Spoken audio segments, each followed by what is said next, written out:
Starry Night Sky. Man, I'm already in on these games with astronomy. It's a theme that I like a lot. I like games that have stars, and this one here has some really cool little stars you're putting out on the board.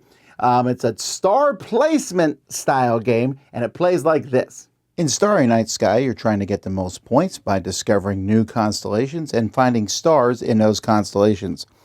On your turn, you're going to be moving your telescope around to different constellations in the night sky. If you're the first person to discover a constellation, you'll take one of these tokens and put it here, which will give you 1, 2, or 3 points, depending on what time of the game that happens. At the beginning of a player's turn, they're going to draw 3 stars from the bag. Stars are red, blue, and yellow.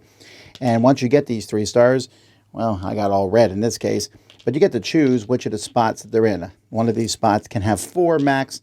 If it has 4 stars, you can't add any spots to that spot. When you go to a constellation, you'll be able to take stars from one pool and fill in empty spots on the constellation. If you manage to fill in the last spot in the constellation, you'll turn this token over. You're getting points as you put these stars in constellations. Once the constellation is complete, when players move, they can skip over that, just like you can skip over the start space, so you have a possibility to move farther if a lot of constellations are complete. Players are also drawing an exploration goal at the beginning of their turn. You can have up to 3 of these in front of you, and you'll get points if you do whatever it says. Like this gives me a point if I place 2 blue stars in one constellation on a turn. And then finally, at the beginning of the game, players will have myth cards that if at the end of the game, the 2 constellations shown on them are both complete, you will get bonus points.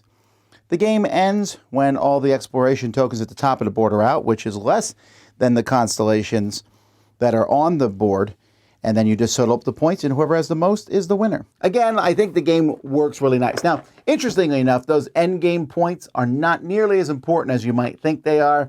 That's kind of like a strategy tip.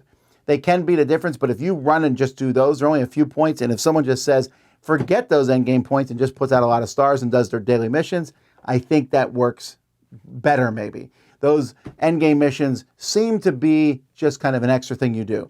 But the game itself is nice. Pull some stars, put them in your thing, not quite Mancala style, but you're dropping them down, and then you move, and you drop stars on the board. Really easy. You get points for discovering stuff. You get points for putting stars. You get points for accomplishing your missions. And that just works really well.